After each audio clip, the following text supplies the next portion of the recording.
Rach McKelvey on behalf of Ethan Crumbley. Thank you. Before we begin, council, please approach.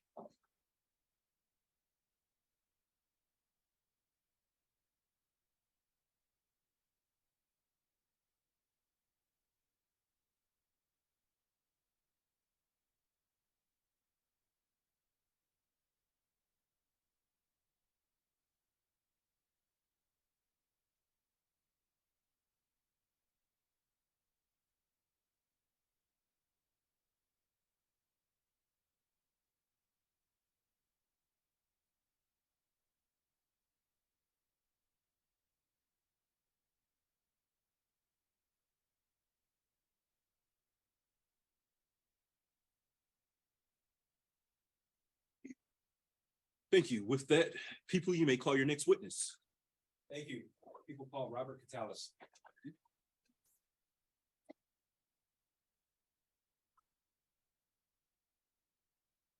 Thank you, sir. You're going to approach the witness stand. You're going to stand in the witness box. Face my clerk to be sworn, please. Yes, sir. Thank you. Please raise your right hand. Under penalty of perjury, do you swear or affirm the statements you're about to make to this court will be the whole truth?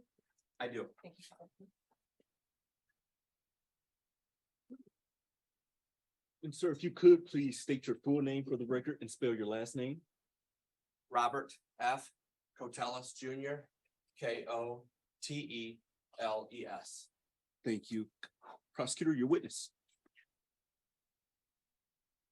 Judge, thank you. In this witness presentation, we do have crime scene photographs. So as we introduce evidence, I would again ask the court to instruct the media not to broadcast anything that we display on the screen. Thank you. As previously stated, please do not show anything on the screen that's sensitive in nature. If you could, please turn the cameras around when that's being presented. You may Well, proceed. the victim's family aware.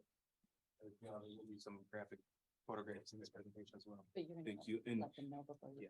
and at this time, if anyone wishes to leave the courtroom, you may leave the courtroom at this time as sensitive information will be shown on the screen. That being said, people, you may proceed. Thank you. Sir, how are you employed?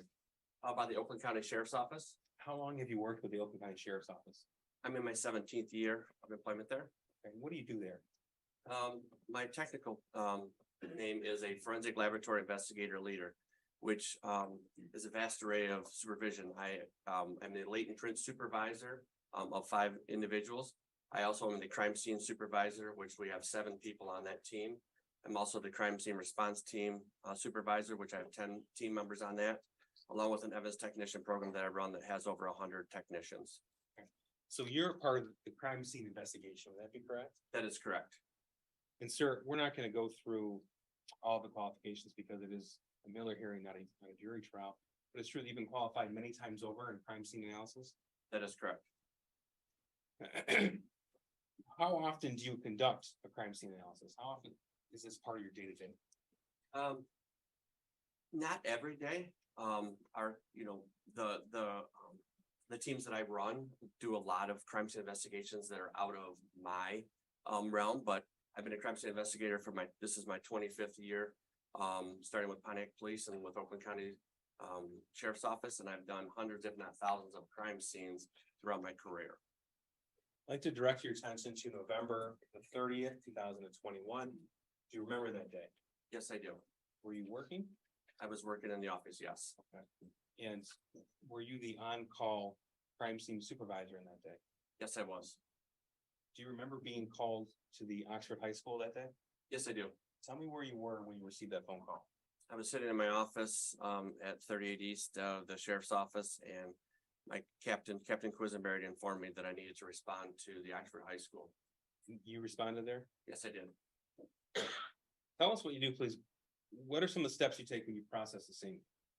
The initial thing is an assessment, a crime scene assessment, to see what we actually are looking at as far as the actual crime scene. So to get an idea of what resources I may need or what processes we have to actually perform before we actually start photography or anything else. Okay. Now, at the Oxford High School, this is an extremely large crime scene, would that be correct? That is correct. And before you conducted your analysis, did you do a walkthrough? Yes, I did. Tell me about that, please. There were several individuals that were involved. It was my entire team, which I had 18 members, along with our special investigations unit. There were several sergeants and lieutenants that walked through the scene because there was different intelligence that we were receiving at different times. We wanted to make sure that we were all on the same page. Now I'm gonna approach the witness. This is exhibit 46. I may approach that. Yes. Now, this has already been stipulated as admission. I just want you to have that, refer to it if necessary. That's your report that you offered regarding the crime scene analysis in this case. Is that correct? Yes, it is. Thank you. Now, that's obviously a lengthy report. We're not gonna go all the way through it, but I am gonna show you some photographs. It's also been stipulated too, they're already admitted into evidence. I'll take you through that, through the PowerPoint presentation on the screen. But I just want to confirm with you, you've seen our exhibits. These were all taken on November the 30th, 2021 at the Oxford High School. That is correct. So directing you now to the screen, this is a map of the Oxford High School, and we have blue markings on this map. Is that right? That is correct. Okay, did you make these markings? Actually, one of my team members had actually placed the numbers on the schematic of where the evidence pieces were collected from within the school. Okay. Now, can you tell me please what these numbers signify? They're item numbers that coincide to a specific piece of evidence that was given a specific number and then collected from the crime scene. Okay. When we're talking about evidence, are we talking about shell cases? Yes. Can you tell us please what exactly is a shell case? So what the technical term will be a fired cartridge case. It is a portion of a cartridge that ejects out of a semi-automatic weapon when the firearm is fired. So the bullet goes out the end of the barrel, and the fired cartridge case will eject out the side of the weapon, typically out the right-hand side of the weapon. Oxford High School, it's a single-story building. Is that true? That is correct. Okay, and did it appear to you from your investigation that the shooting was contained to the 200 hallway? Yes, it was. Just for a little bit of background, the hallways are named for the numbered classrooms in the hallway. Is that right? That is correct. So throughout your investigation, we're able to determine the path that the shooter took. Yes, it appeared to be on the south side of the school, and then headed a little bit east and then to the north. I'm just to direct you to, I have a laser pointer with the map here. Now, this is a bathroom that's directly adjacent to room 258. Did you come to learn the defendant was in that bathroom directly before he opened fire? Yes, I did. Okay. And if you could tell us the path that he walked, please? Then he would go directly east, which is down, and then go into the north, which is a little bit to the right, and then follows that hallway there. Okay. And where do the evidence of the shooting scene stop? In front of room 213, which is right there on the right-hand side of the screen. And of course, sir, you're aware that at that point, the defendant turned around and continued to walk in reverse path down the 200 hallway. Is that right? That is correct. Now, I'm going to take you through some crime scene photographs following the path of the defendant. So this is previously admitted as Exhibit 2. If you could tell me what we're looking at in this photograph. This is a bathroom stall in the bathroom that is just outside of room 258 in the 200 wing of the school. And there's some personal effects that you can see in the picture there, a backpack, some electronics, a journal, along with a Gatorade bottle, some other miscellaneous items. Now, next picture is in the 200 hallway. We're looking down the 200 hallway. We have rooms 258 and 256. And obviously we have some images redacted, but also yellow evidence placards. Can you tell us what we're looking at here? Yes, this is a photograph taken just outside of that bathroom, what we saw the inside of in the previous exhibit. This is a photograph taken to the east on that hallway outside of 258 and 256. And the yellow placards are items that were marked as evidence pieces within that crime scene. Now, I want to ask you specifically about what I call shell casings, or you fired cartridge cases is that's the official term. Would that be right? That is correct. Okay. How many of those did you uncover? Or did you recover rather in this portion of the 200 hallway?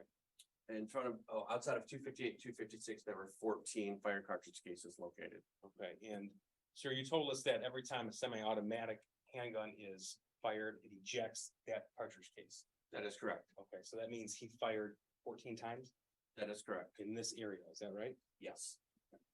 Now, further following this hallway, following the shooter's path. This is looking at the corner where 249 would be right around to the left of the photograph. This is past room 256 that would be behind us. So, what do we see in this photograph? You start to see where the hallway turns to the left, which would be to the north, outside of 249. And you see a couple more evidence placards there that are marked, with evidence. Now, as we turn that corner, we're looking down the long part of the 200 hallway. What are we looking at in this photograph? Once again, it's the hallway. You can start to see at the top of the photograph that this hallway is a curved hallway. It's not a straight hallway. Once again, the evidence placards were placed next to pieces of evidence that were located within the crime scene. Now, again, specific to those cases, those shell casings, this is where 249 would extend to 213. That would be the end of the crime scene. That is correct. Now, how many of those shell casings were recovered in this portion of the hallway? There were 18 fired cartridge cases between 249 and 213. Did you recover any handgun magazines? Yes, I did. Is that exhibit or is that placard 35 right here by the laser pointer? That is correct. What is a handgun magazine? What is it? So a gun magazine, a handgun magazine would be something that contains those cartridges prior to them being fired, and they are inserted into the bottom of a semi-automatic weapon to be able to be loaded into the chamber of a firearm to be expelled through the barrel. And you're familiar with the murder weapon from November the 30th, 2021, correct? Yes, I am. Okay. Tell us, what is the firing capacity of that particular handgun? The magazines, there was 3 magazines covered from within the scene, and the capacity was 15 rounds per magazine. So if we see an ejected magazine, that was empty when recovered, right? That is correct. That tells us that he went through the entire magazine, then he ejected that. We saw in the video earlier that he then inserted a full magazine of bullets. Is that your understanding? Yes, it is. Now, was there evidence that the defendant turned and fired into classrooms with children and teachers as well? Yes, there was. The next slide here is room 247. Can you tell us please what we're looking at? This is a photograph taken from the outside of room 247. You can see there's a pink trajectory rod that is to indicate where the bullet actually passed through the framework of the door in 247 into the classroom. Now that rod, we talked a little bit about earlier with Lieutenant Willis. You obviously weren't here for that, but tell us what that rod means. It's the direction that the bullet actually traveled into that classroom, prior to my arrival during the crime scene. Moving on to room 244, we see another one of these trajectory rods. Is that right? That is correct. Okay, so again, this signifies that the defendant turned and fired into that classroom. Yes, and this looks to be a small window that was on the left-hand side of the door to 244. And we see spider broken glass underneath the sign 244 prior to the bullet being fired in there. So you're understanding that glass was actually clear. You can see through it. That is correct. And that's other classrooms have that same glass panel right next to the door. Correct. Now this is office 224. This is the office of Miss Molly Darnell. What do we see here? Once again, there are 3 trajectory rods that were inserted into the door of classroom 224, indicating the path of travel where the bullets went through the door into 224. Now this is the same classroom. This is also 224. We see the part of the office door where the bullet actually went through. And this is just a view inside the classroom or office. That is correct. You can see the back side of the door of 224 with the trajectory rods on the inside of the door, and then the contents of that classroom at the time that I observed it. So I want to direct you to where I have a laser pointer at the back of this classroom is a file cabinet with an indentation here. Are you aware what that was? Yes, I am. What is that? It would be what we call ricochet, or a defect. It was in that filing cabinet, most likely caused by a fired bullet. Right. And this hole here in the window, that was also likely caused by a fired bullet. That's correct. We call that a perforation where the bullet actually traveled out and we were never able to recover it. And in this file cabinet right here with books, a fired bullet was actually recovered there. Is that correct? That is correct. Now I'm moving to classroom 223. This is a side-by-side view of that classroom. What do we see here? This is it's the side-by-side photograph of 223. And you can see the picture on the right. It looks like it appears to be what we call a tumbling bullet. It's not a circular, in nature, the pattern is not circular in nature, so it looks like the bullet was actually tumbling at that time. So it had to come in contact with something prior to hitting that door. We have room 220, another rod in the door. What does that signify? The trajectory rod to show the path of travel of a bullet that went into room 220. Right, and last picture here is room 215. You see 3 rods in that glass pane next to the door. Yes, that is correct. They're orange and in this photograph, the trajectory rods would say they're just a different color from this one in 215. So this would signify the defendant fired 3 times, aiming at someone past that glass pane and went through the glass. That is correct. Now, did you also process the men's bathroom in the 200 hallway across from room 233? Yes, I did. And that is the location where the defendant killed Justin Schilling, is that right? That is correct. Again, Judge, I'm gonna show one photograph from that location. Thank you. Now, this picture was taken from the exterior, the hallway, looking into that bathroom. Can you tell us please what we see here? You see a large amount of blood in the middle of this photograph that would be just inside of the bathroom before you turn to actually get into where the stalls and the sinks were. There's also a backpack that's indicated by number 50 in the photograph.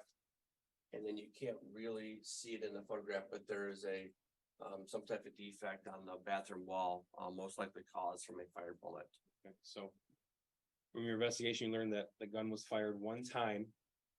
We know that it struck Mr. Justin Schilling, and the bullet then struck the wall right about here. Is that right? That is correct.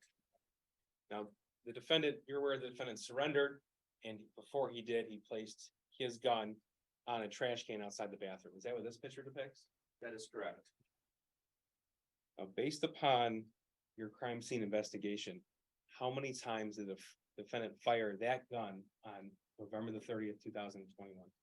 32 times. Thank you, Judge. Nothing further. Thank you. Cross-examination.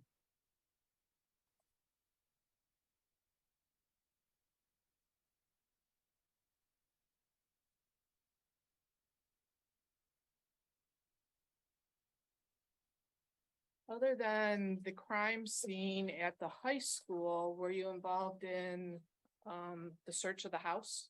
No, I was not. Were you involved with processing any of the evidence as far as testing any of it? I guess you have to be more specific. Okay, for example, if clothing was taken from Ethan, would you have processed that clothing for any type of trace evidence? No, I did not. That's not my area of expertise.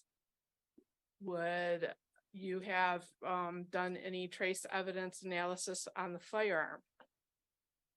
I did check the firearm And when you checked it, what were you checking it for? for blood. And was there any blood on the firearm? No, there was not. As it relates to your processing the scene at the high school, the photographs and the placards in them are based on where things were found when you arrived, correct? That is correct. It's possible that that evidence could have been unintentionally moved by other people that were going through the hallway, correct? That is a possibility. Now, did you interview anyone in the in your investigation of this scene? Did I interview anyone? Correct. No, I did not. Did you take any statements from anybody? No, I did not. And you already said you hadn't been to Ethan's house. Were you at all responsible for any of the photographs or any evidence collection there, even though you didn't do it personally? I took all the photographs in this case, Okay, so you took the photographs at the house then too? just at the high school. Okay, so you just said you took all the photographs. So if there were photographs from the house, it wouldn't be Well, I something mean, you did? then I apologize if I misunderstood the question. I was never at the house, so I could not have taken any photographs there. I took all the photographs at the Oxford High School. Would one of the team members that you testified you supervised taken those pictures? Yes, And would you have been supervising what was collected at the house or what pictures were taken? I was not at the house. But were you telling your team member what to do or how to process that seat? No, I did not. Did you take any, and this may not be, it may be outside of what your responsibilities are, so let me know. Any physical evidence from the person of Ethan, such as swabs? No, I did not. Would that have been outside of what your responsibilities were? It would all have to depend on the circumstances and if I was needed or they requested it. Have you ever met Jennifer and James Crumbley? No, I have not. Do you know anything about Ethan's life or his family? Only by hearsay.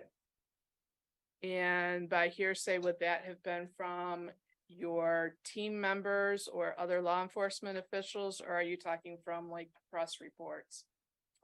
Just from my coworkers in law enforcement. We know Ethan's been in the Oakland County Jail, correct? That is correct. Have you had any contact with him at the jail? No, I have not. And do you know anything about what he's been doing there regarding education? No, I do not. How about, do you know that he's been diagnosed as being mentally ill? I do not know that. How about if he's taking any sort of medication or in any sort of counseling or other treatment for mental illness? I don't know that information. Do you know what the Miller factors are? Just a little bit. Do you know any of the hallmark features of Ethan's chronological age? No, I do not. Do you have any sort of education, experience, or specialized knowledge to talk about hallmark features of a person's chronological age? No, I do not. And you didn't do any investigation of your own as to his family or home environment, correct? That is correct. Now, you also cannot provide any testimony about the effect of any familial or peer pressure on Ethan related to this event. Would that be Yeah. true? I think he's already testified that he's a crime scene investigator and he was only at the school. Thank you. The court agrees, but I will allow some leeway, but please get to your point, Ms. Hop, but you may continue. Your Honor, my questions are toward the Miller factors and whether he has any information for us about those. Correct. His statement has been, he's vaguely familiar with the Miller factors, and he's pretty much established that he doesn't have anything to offer directly as it relates to the Miller factors. And so you may continue. I am allowing some leeway. You don't know anything about the incompetencies of youth or Ethan's incompetencies related to his age, correct? That is correct. Don't know anything about brain development, correct? Correct. And you don't know whether Ethan can be rehabilitated, can you? No, I do not. And do you know what it means to be rehabilitated in the context of criminal law or corrections? No, I do not. And you don't have any experience, education, or specialized knowledge about whether people can be rehabilitated at all, correct? That is correct. How about what it means to be irreparably corrupt? Do you know what that means? No, I do not. And you don't know any sort of standard for that phrase? No. And you don't know how to determine if anybody's irreparably corrupt, correct? Correct. You haven't met Ethan before, correct? That is correct. So you can't provide us any testimony about what changes he's undergone as a person between November 30th of 2021 and today, correct? No, I cannot. No further questions. Thank you, redirect. Briefly. You're a crime scene investigator? That is correct. Okay. And so you went to the crime scene November the 30th, process the scene. Yes, I did. Okay. You can tell us that the defendant fired the weapon, the 9mm weapon that he used to murder 4 children. He fired that gun 32 times in that shooting event? That is correct. And each time he fired it aiming at a person. Is that right? One would assume. Thanks, nothing. Thank you. With that being said, any reason why this witness should not be excused? Not from the people, thank you. None from defense. Thank you. With that being said, sir, you may step down. You may also leave the courthouse. Please don't discuss your testimony with anyone. Thank you, Your Honor. You're very welcome.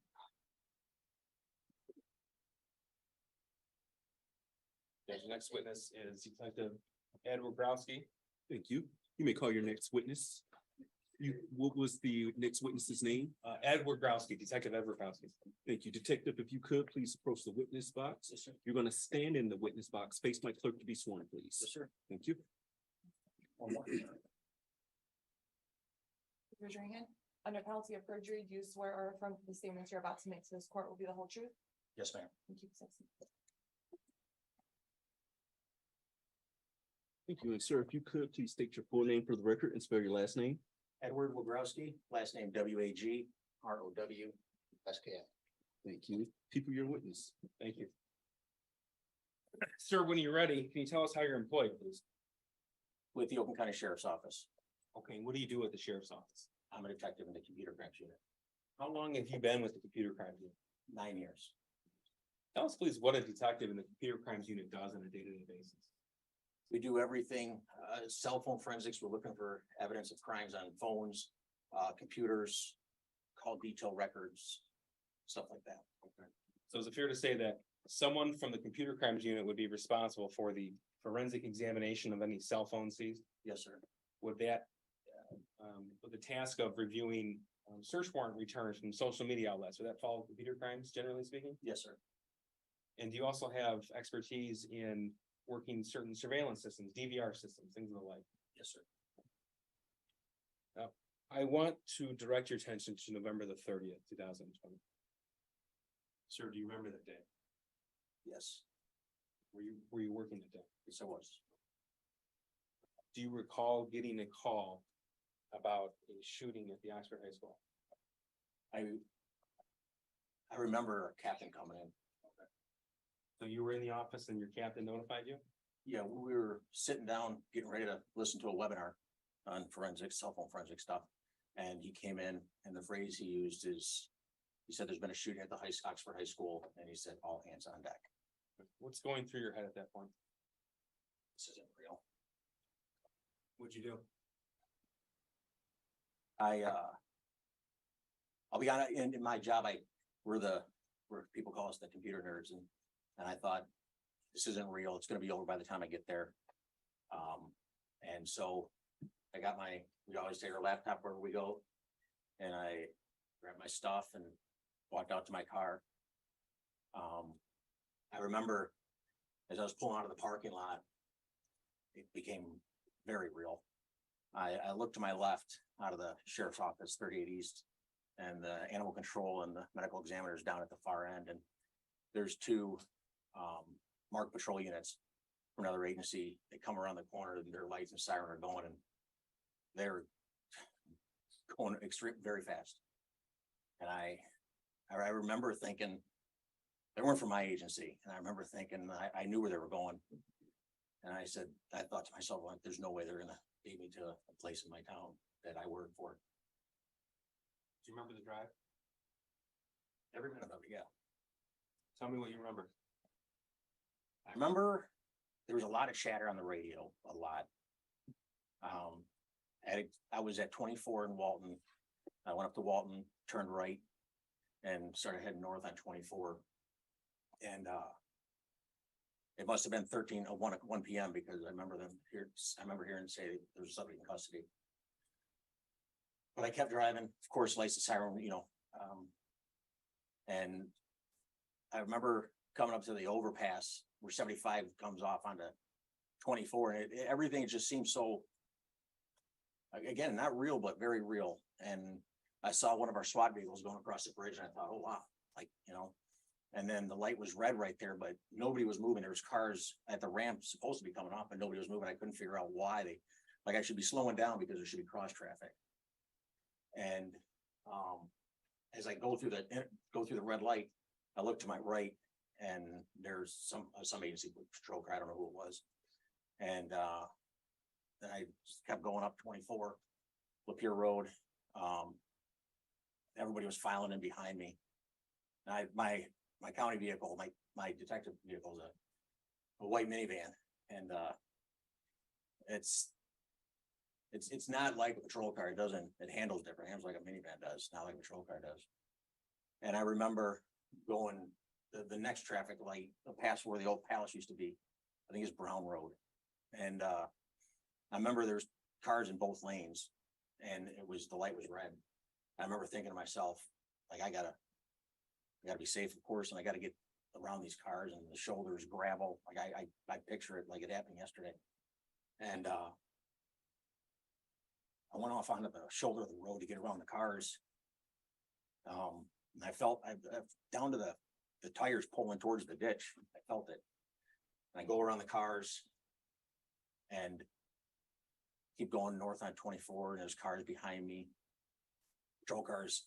I look up at one time, there's maybe 6 cars. I look up another time, there's 10, like they just kept stacking behind me. And then we got to an intersection. We were into Orient Township. I can't remember what road it was, but the light had just changed red. And I know everybody heard us coming. You know, we were driving, everybody had their sirens going. So the intersection, nobody moved, but I thought the safest thing to do was to stop in the middle of the intersection, so everybody behind me can just go through quicker. So I held the intersection. And then I remember I counted 18 vehicles go past me. And then as we got closer into town, and that, traffic was really bad on northbound. I remember going against traffic. I remember cars coming at us, you know, of course, we're slowing down at this point. And all I could hear on the radio was the staging point, staging area. It was the mire. And so I'm like, I'm just gonna keep driving north until I see a mire, because I don't know Oxford Township at all. And I follow just past the mire, there's a road there. And I remember hearing Ray Road also on the radio. And so I turn onto that road, and I got out of my car, and another deputy was just getting out of his car. And we look at each other like, what do we do now? And I go, I don't know. They said something about staging area, Ray Road. I go, where's that at? And I remember him saying, you're standing on it. And then I could see kids coming down from where the high school was. I know where the high school was, because there's a tree line just behind the mire, and the high school's under there, that tree line. Tell me a little bit about, as you arrived on scene there on Ray Road, you said there was kids. Yeah. Okay. What was your impression of them? What was their demeanor like? At that, I don't know if I paid attention to their demeanor at that point. But I remember thinking how unprepared they were. I was freezing. It was cold out. I remember when I got out of my car, I put 2 coats on, and I was still shivering at points. And there were kids with just t-shirts on. I remember seeing one girl, she didn't have any shoes on, and just walking along the side of the road in the gravel, and they cut across they didn't come down to the drive where we were. They cut across the snow, the hill, and started walking towards the mire. And it looked like everybody was heading down towards the garden center, the far end of the mire from where I was. Where'd you go? I went to the garden center because that's what I remember hearing on the radio. I get there, I walk down there because I left my car up on Ray Road, and I get there, and there were I remember somebody said we got to start collecting names, like get people's names and phone numbers. So Myers gave us just opened up boxes of pens and gave us pens and tablets of paper and started, handing them out to people, like, just get your names. Then they started telling us to get everybody into the store. Meyer got on the PA system and basically told if you're not from the actual high school, get out of the store, leave your carts where they are. I remember hearing that. And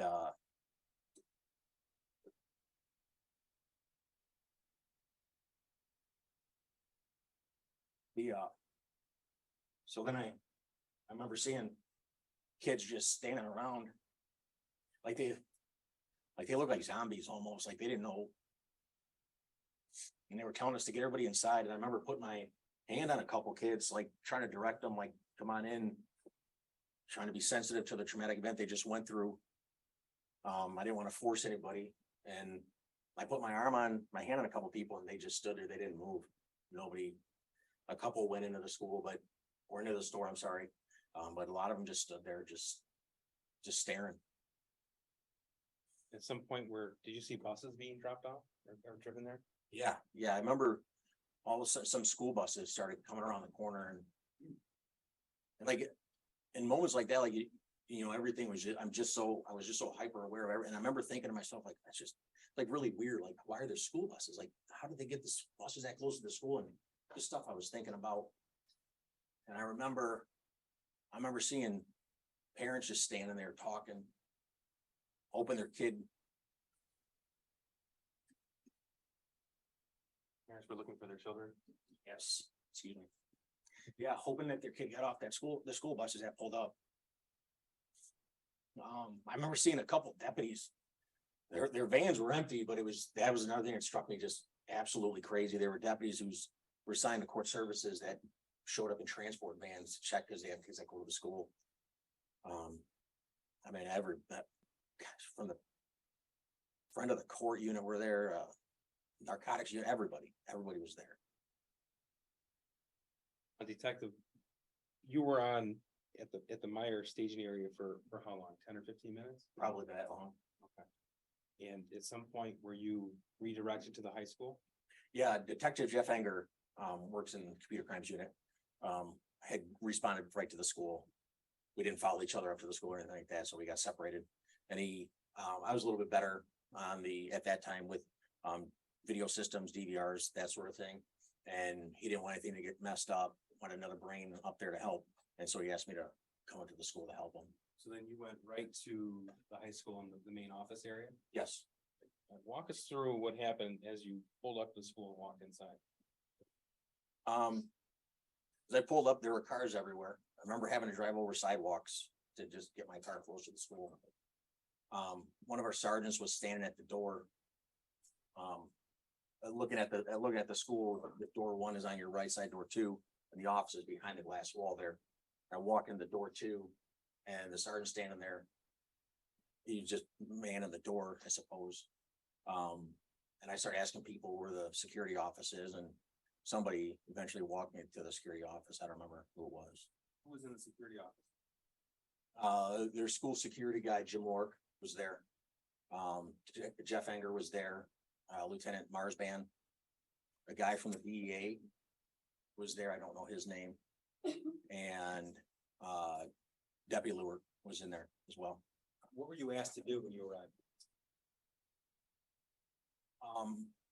We weren't asked to do anything when I got there. What we knew we had to do is to secure the video footage of the incident, what happened, because the bosses are going to want that information to formulate a plan and do all that stuff. So I knew they would be asking for it. So, it was incumbent upon yourself as a computer crimes detective to find the relevant portions of the surveillance footage. Yes.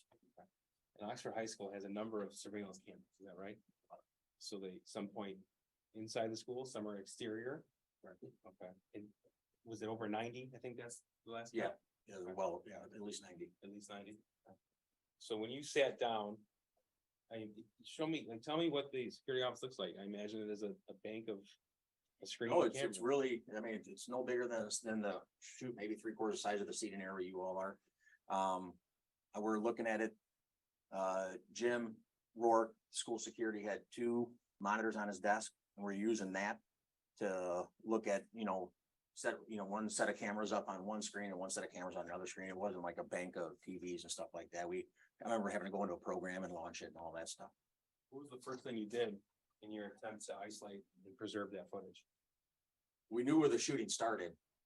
Jim knew where the shooting started, and so we went to that camera and to try to figure out who the person was and what time they got in the bathroom.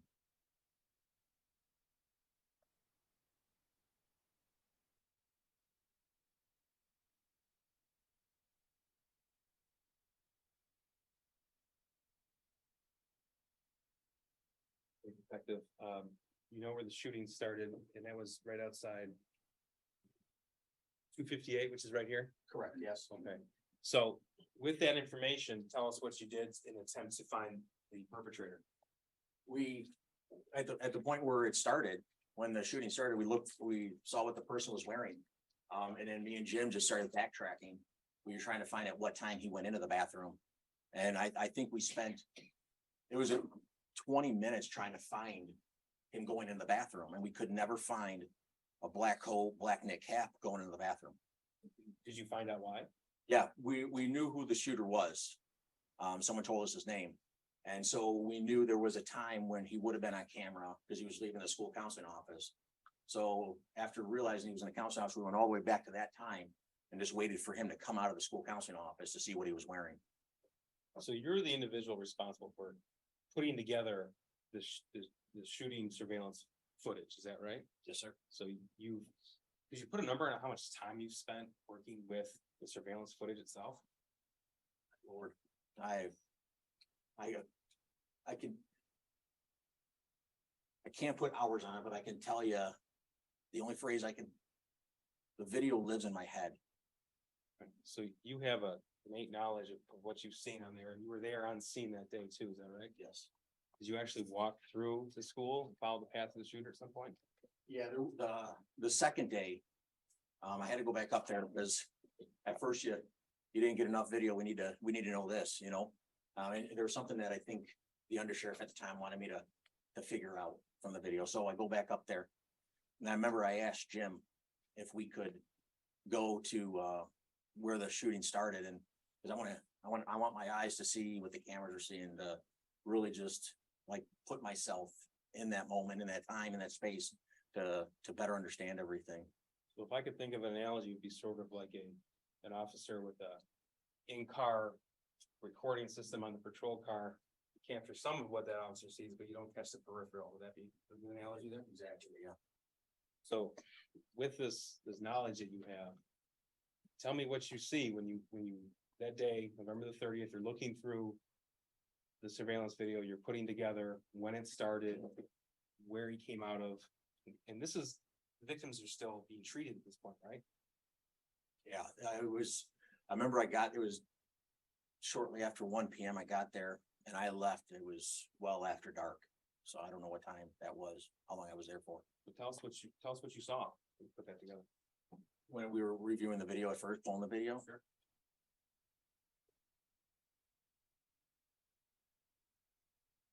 I remember at first I didn't know all the people that were involved in it, all the victims. But you see the shooter come out of the bathroom, and I've watched the video so many times. He had a sense about him, like, I don't know, I call it like the proud chest. Like he walked out of there like his head was held high, like he was in charge. And I remember his finger was outside the trigger guard. Why is that significant? Oh, it's gun safety 101. Don't put your finger on the trigger unless you're ready to pull the trigger. And he steps out, and he immediately, there's Phoebe and her boyfriend Elijah, and he immediately levels the gun at them and then shoots them. And you see Elijah's hair from the blast of the bullet, like his hair he's got real curly hair and his hair just poofs up. He then turns the gun to there's Hannah and Kylie and Riley on the right side of the hallway. And he immediately turns the gun at them and fires some rounds in their direction. Then directly in front of him was John Asciutto. And I learned all these names after, and he shoots at John. And then as John runs further down the hallway, the shooter stops and he shoots again at Hannah. And at this point, she just completely falls over. And he runs down the hallway. I don't know how to describe it, but he sprints down the hallway. He puts the gun to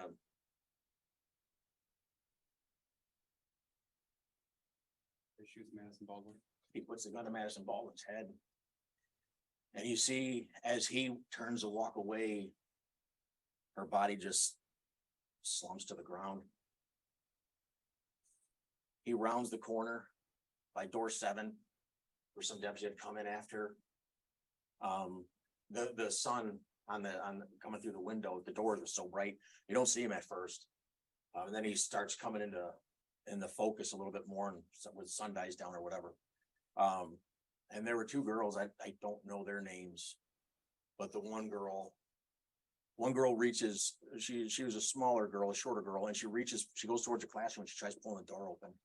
And I would imagine at this time they had engaged the locks on the doors to prevent anybody from coming in. And the other girl, she had a backpack on. And she easily could have just ran past that other girl. But she slowed herself down and grabbed that girl. And that would saved her life, I would say. And pulled her with her. As they're running away, you see the shooter level his gun and fire off a few rounds. In the upper corner of the video, you see like appears to be drywall or insulation. Continues on down the hallway, down the 200 hallway. Gets to the area right about a little bit further where a little bit more to the right. Yep. Gets about that area. Just then, on another camera in the area, that they refer to as a cubby, Jim Ward referred to as the cubby. You see 2 students, one of them being Tate Mirror, and you see the shooter level the gun and fires around, and just as Tate rounds the corner, he just, unbeknownst to he didn't know what was going on, he turns the corner and he just immediately falls to the ground. The shooter then continues walking, and then before he gets to where Tate is, he stops again and levels a gun just to shoot Tate one more time. And he leveled the gun, and you see Tate's body flinch after he pulled the trigger. He walks past, so Tate's laying in the doorway to go past and further into the 200 hallway to the right of the picture. And he walks past Tate without a care, didn't look at him or nothing. And as he's walking further down the hallway, he sees towards the top of the frame, you see him stop, and he turns to his left, and fires a couple rounds into an office, I believe it was. And then just continues down the hallway, gets almost all the way to the end, and he had passed the classroom. And the way the classroom is probably, right about there. The way the classroom is, the door is to the far right of the classroom, and there's a small window next to that door. So as he would have been walking to his right, or to our right, I'm sorry, he wouldn't have seen probably students hiding back in the corner of the classroom. And he turns around because he just walks right past as he looks into that area. And after he turns around, he comes back, and he must have seen students hiding in the back corner, and he just fired more rounds into the classroom. And then he keeps on walking. At this time, the assistant principal, Gibson Marshall, had seen what was happening, and she was coming up another hallway, and she's standing at the corner right where Tate was laying. And I remember her trying to get his attention. She just used her foot and lightly tapped him, sort of, are you okay? I don't know what she would have said to him. And Tate didn't move. And the shooter had come back towards the cubby. And as he approaches where Tate is now laying, and the assistant principal is standing there, she wasn't armed. She didn't have anything in her hand. She had a walkie-talkie. That's all she had. And you see the shooter walk past her, and almost in a, sense of, shame, maybe, I don't know, but he turns his head away from where she is, turns and looks away from her. Then he continues back towards the left of the screen to right about there, and then there's a bathroom, and that's where Justin was shot. But he did, there was no indication, unknown why he would have, he just made a hard right into that bathroom. And then somebody fled the bathroom after Justin was killed. Yeah, Keegan just came absolutely tearing out of that bathroom. I remember watching, he was running so fast. He was running so fast. The cameras that recorded him, all it was on the camera was a blur. He was moving so fast. Oh. Adam, so sorry, but I have to ask you about Madison again. When he got to her, she was already on the ground in a crouched position, is that right? She was on, like if she was on her feet and her butt was on the ground and she was like in a fetal position, laying up against the, like trying to hide the best she could. That was before she was shot. Then he walked up to her and executed her. Yeah. Yes, I'm sorry. Yes. It's okay. It's okay. Detective, thank you. You have a perspective that nobody else has. So I'm sorry for that, but thank you. I want to talk to you now a little bit about your regular job as a computer crimes examiner, computer forensics examiner. You've had the opportunity to review the entire extraction report, all the data extracted from the defendant's cell phone. Is that right? That's correct. And we did a lot of this with Lieutenant Willis. I'm just gonna ask you about a few things. It's already admitted into evidence, excuse me. But exhibit 55, you had the chance to look through,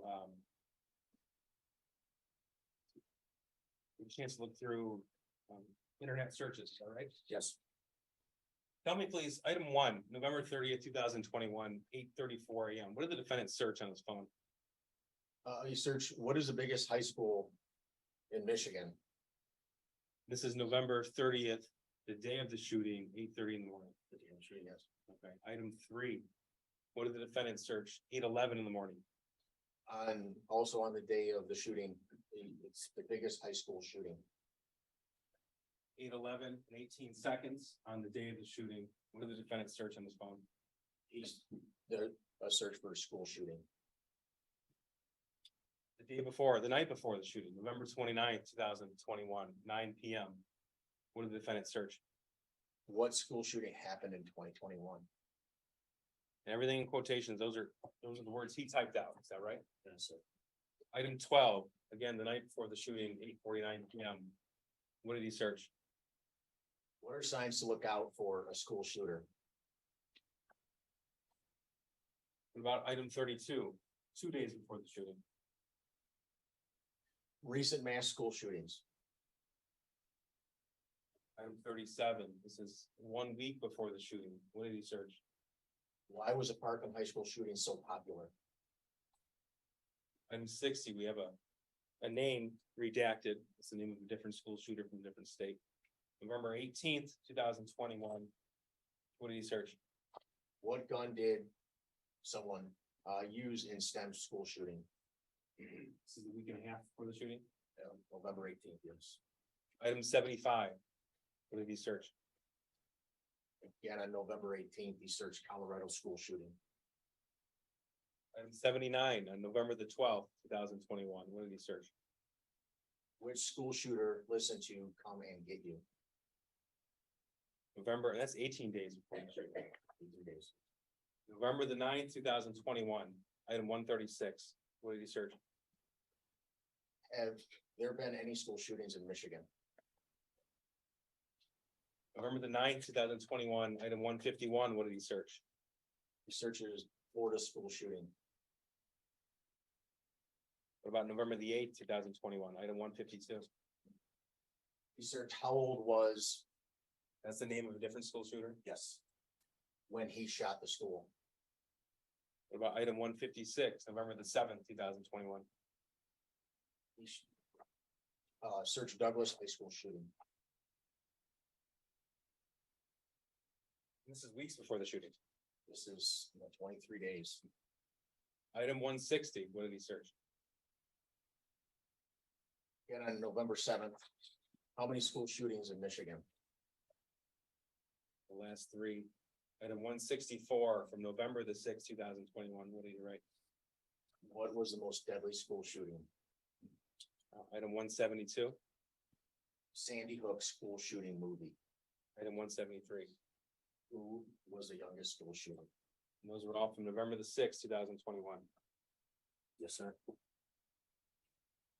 On your forensic examination of the defendant's cell phone, you also reviewed website history. You can see when you look through somebody's phone, you can see what websites they visit. Is that right? Correct, yes.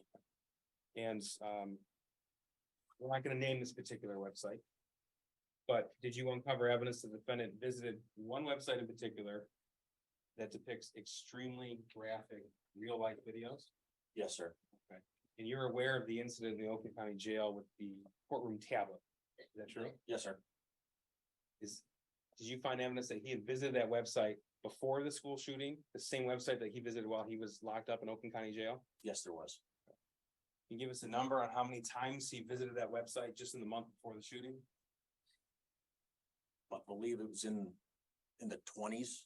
Well, if I said 421 times, I'm sorry, I thought you meant when he was in the jail. no, that's all right. I'm sorry, I'm yes. talking on his phone before he was. Yes, there was many, yes. Detective, you have also reviewed recordings on the defendant's phone. Yes, sir. And did you uncover two recordings in particular that the defendant made of himself the night before the shooting? Yes, sir.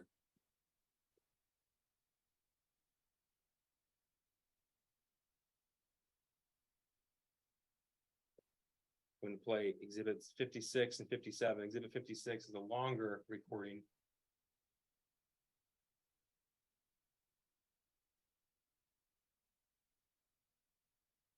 Have to unplug and replug that. I'm sorry.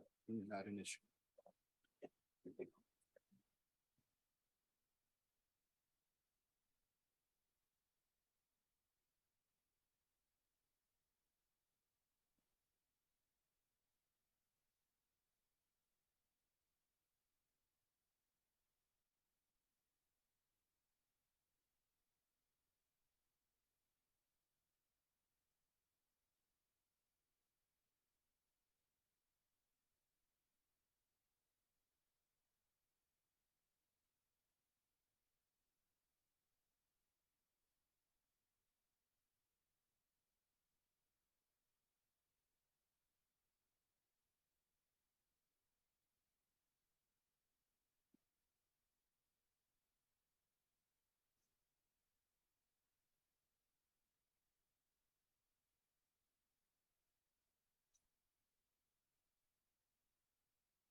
Detective, it's actually video, but it's audio, and the video is just the defendant.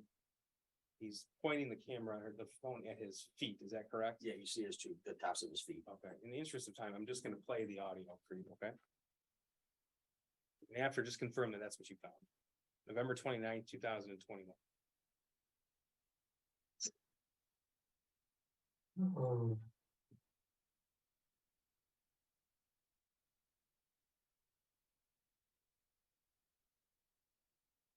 The name is Ethan Crumbley, age 15.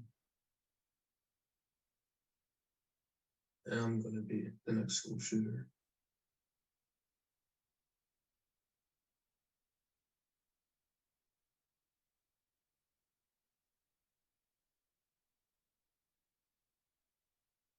Thought about this a lot. I can't stop thinking about it. Like, it's constantly in my head. Every conversation I have with someone, no matter what, I'm thinking about it and I can't get it out.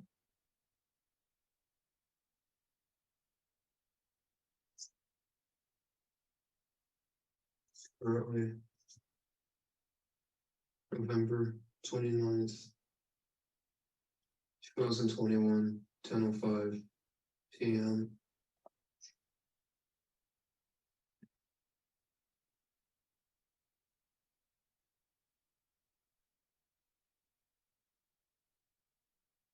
The school I'm shooting up is Oxford High School.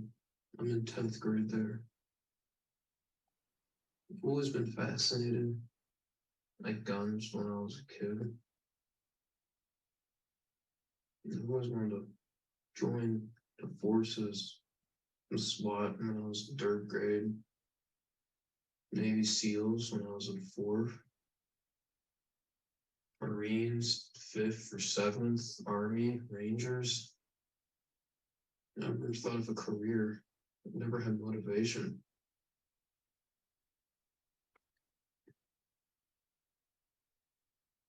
I kept lying to myself that there is something out there for me. There was something that was going to make me happy, that was going to provide me a happy, loving, caring life. But this bullshit. It's all a lie. I realized that. Well, in ninth grade, I never thought of this. I thought I was going to make it first school and go into the army, but I realized, what's the fucking point? Millions have done it. Thousands have regretted it. Thousands have killed themselves because of it. Many come back and not happy, not satisfied. And I'm thinking, it's the only thing I want to go into, but how will it make me happy? How will I love doing that?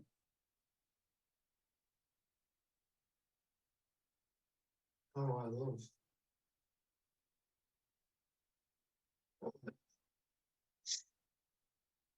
I realized that that's not going to work out. So I was thinking, what am I going to do? And I realized all the bullshit that was right in front of me, and I never realized it. I was always the kid who said, work hard in school and you'll get a career in life. But the career is bullshit. It was right in front of my fucking eyes the whole time. I couldn't see it. The school system is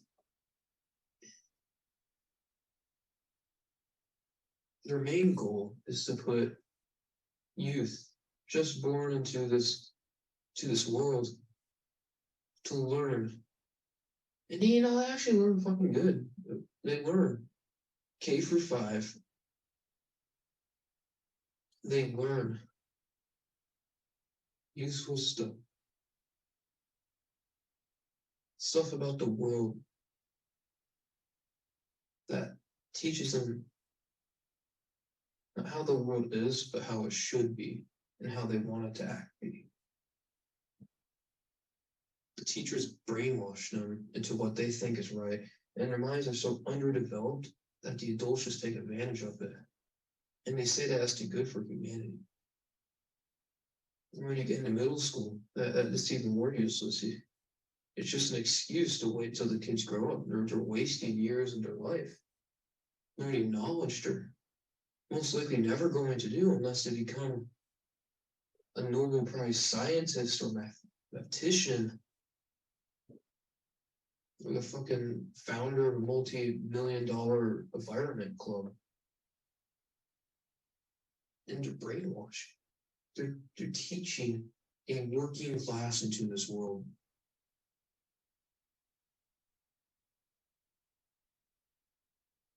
There's no teaching of working class centuries ago. They're either born into it or they weren't. You were born into a working class, you were forced to work. You weren't born, you helped develop the world. You created technology, you created advances in civilization. There was only two indifferences, and the working class rose up and made everyone a working class. And now, no matter what, you just have to work. To do what? You spend 15 years of your life just hard studying and trying your hardest to achieve the best out of anyone in any school. And then you get accepted into college. And you could be rich, so you don't have to worry about it. Or it could put you into thousands of debt. And you get a useless job that other people have gotten, and you think that it is doing something for this planet. You think that all those years of working and you get a job is doing something for the good of humanity. It's fucking not, it's useless. The education system, the government is just brainwashing people to be a working class.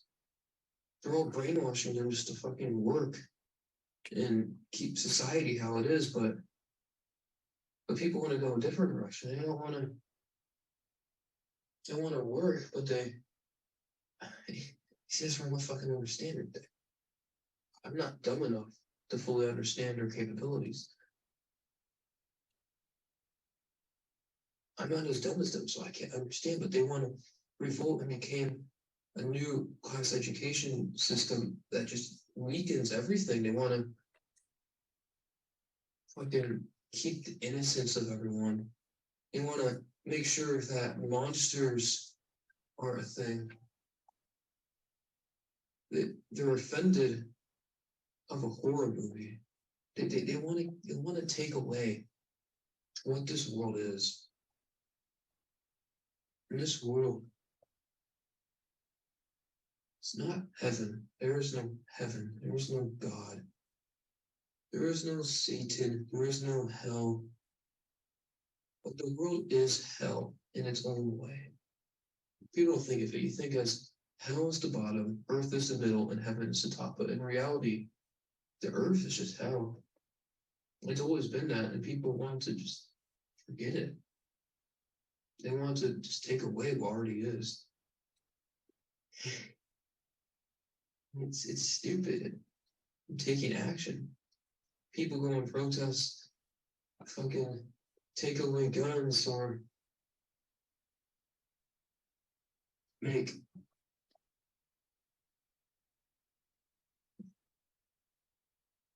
what I'm doing.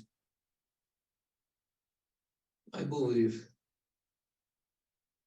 I am one of the first people to do this. I'm not really shooting up the school because I'm mentally depressed or mentally ill. I have anxiety that struggles me every day. But I'm doing it. Teach a word. All the simplicities. I don't fucking know how to say that. All the fucking dunces out there. The brains are too, skulls are too fucking low to understand everything. Unfortunately, the people I kill are the people that are killed. You know, I'm sorry that their families have to go through this, but it's for the right of humanity. And the course we're going, we're fucked. In 50 years, we're fucked. Nothing's going to happen.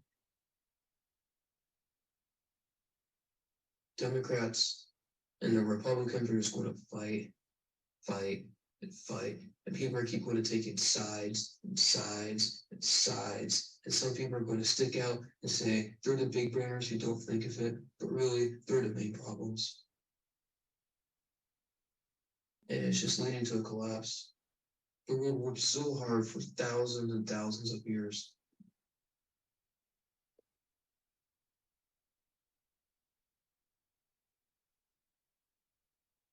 When war happened, peace was a thing. People understood everything. People understood the logistics of human civilization. The time from 1920 to 1980, it's the golden ages of humanity. In some countries may not have been that way, But for the big ones, it was the golden age. Everyone understood the world, but knew how to keep it in order. They knew the differences because war and peace. They knew that they can cooperate and live together.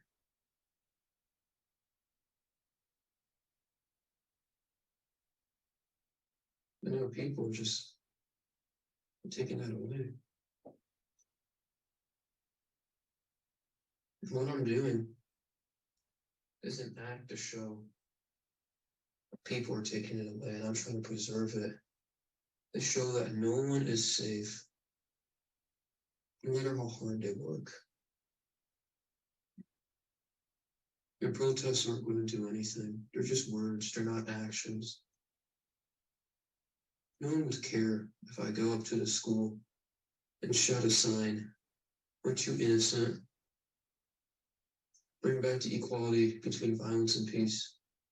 You'll think I'm fucking delusional. But to take action is what you have to do.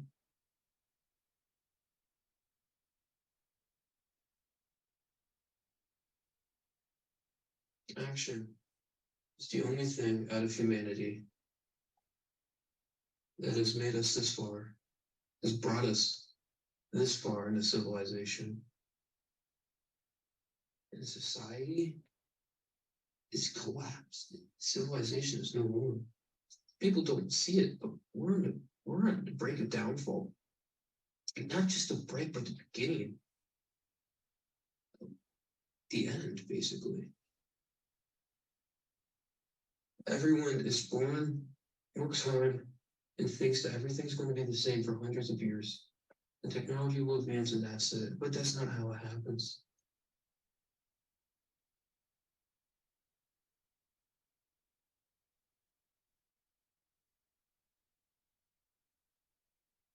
The bell rings to end fifth hour.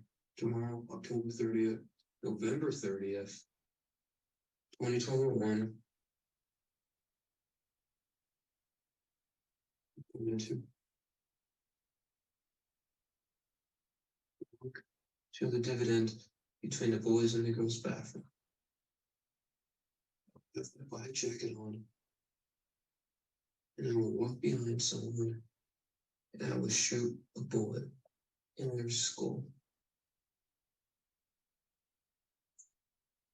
And that's my first victim.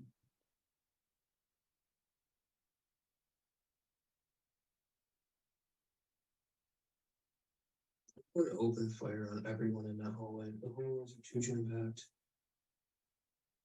I will try and hit as many people as I can. I will reload. And I will find people hiding. I'm going to teach them a lesson of how they're wrong, how they're being brainwashed.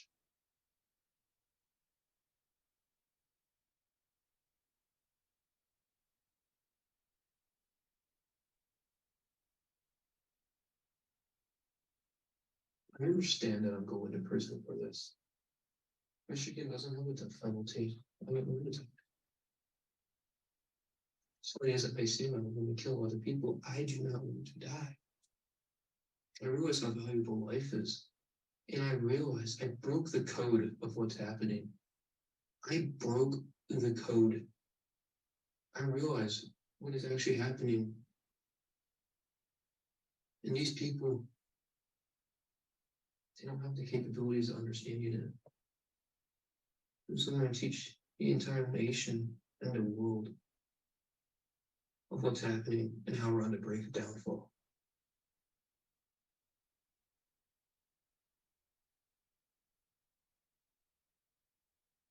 Would it be using 6R SP2022? I brought it at Acme Firearms, Oxford, Michigan on Friday.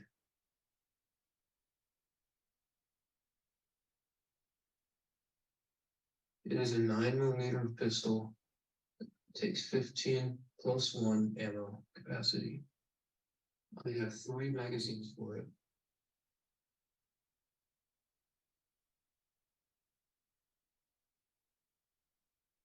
I've worn my mask for too long. can't take it anymore. I've broke.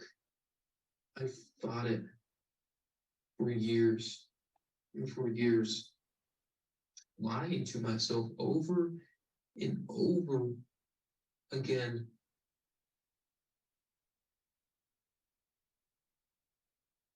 But it's taught me the truth. There's no voices in my head.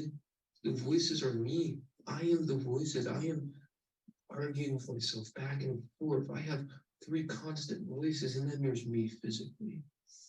And I'm doing whatever those three voices tell me to do. And one of them is always coming up on top. And that's the one that's taken over. That's what people call the demons. There are no demons. I am the demon. You are the demon. In turn, there is a demon in everyone that is the voice. The demon will take over.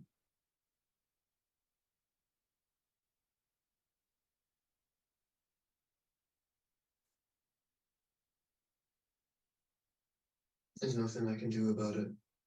My life is already on a downfall. If I don't do this, nothing will happen. The world will collapse. I will be in misery. I'll probably just end up in a useless career in the army and killing myself. What use is that? I have the chance to teach the world to become a better place, and I have to take that chance. I've missed many opportunities in my life, and I'm not missing this one. I'm going to try and flee the school for as long as I can until I get caught.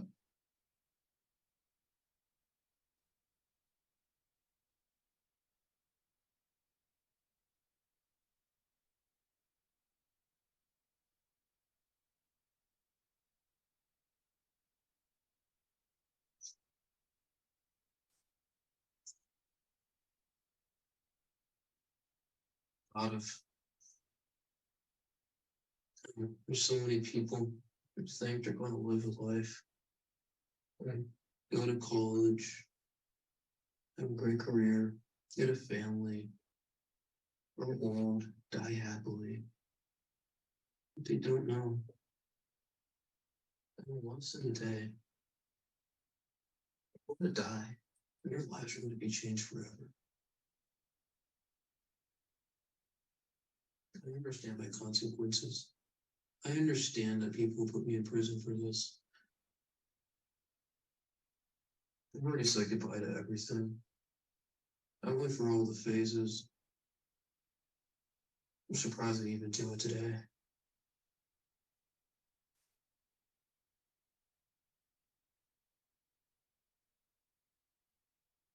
I'm sorry for manipulating your mom and dad. You have trust in me. I made sure you had trust in me, and I just disowned you. But you should know it's for a cause. And I'm ruining my life and not yours. Yeah. Detective, there's a much shorter video that the defendant filmed right after that. Is that correct? Exhibit 57, November 29th, 2021. Oh, that previous video I took.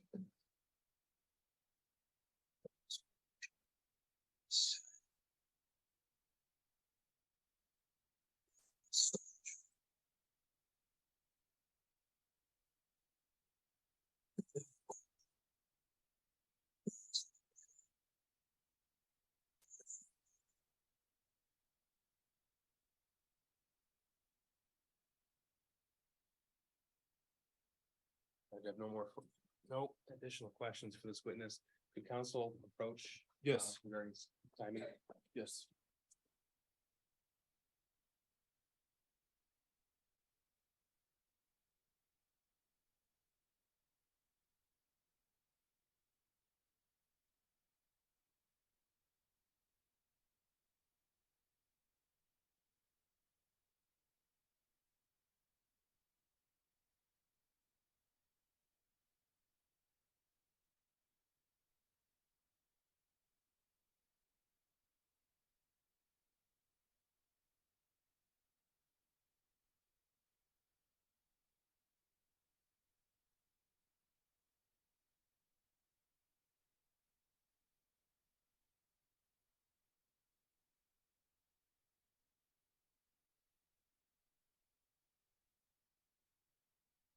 Thank you. Before we turn to cross people.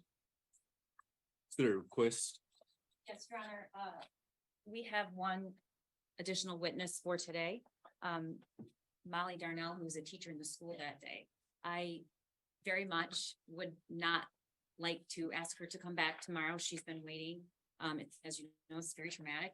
And it's my understanding that opposing counsel has agreed to cross-examine our witness on the stand currently and tomorrow. And so that we can allow Molly Darnell to testify. Thank you. Agreed, defense? Of course. Thank you. With that being said, sir, you may step down. In the meantime, please don't discuss your testimony with anyone. Yes, sir. Thank you.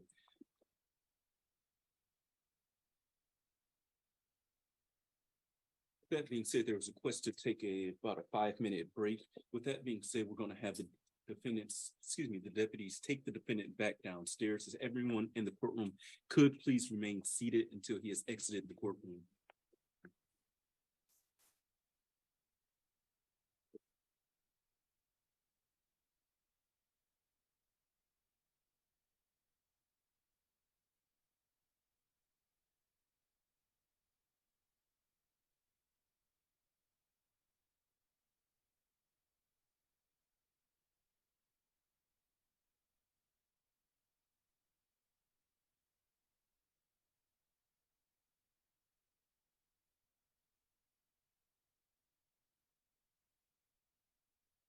Thank you. We'll take about a 5 to 10 minute break. The court will stand in recess. All rise.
Your Honor, calling People versus Ethan Crumbley, case number 2022-279-506 FC. Thank you. Appearances for the record. Karen McDonald on behalf of the people. Thank you, Mark East on behalf of people. David Williams on behalf of people. Call up Michelle Lawson on behalf of Ethan Crumbley. Amy Happ on behalf of Ethan Crumbley. DeBridge McKelvey on behalf of Ethan Crumbley. Thank you, and good afternoon again to council. You all may be seated. People, you may call your next witness. All right, and Your Honor, again, for the record, opposing counsel has agreed to let us take a witness out of order. And with that, the people call Molly Darnell to the stand. Thank you. Ms. Darnell, you're going to walk up to the witness box. You're going to stand in the witness box, face my clerk to be sworn, please.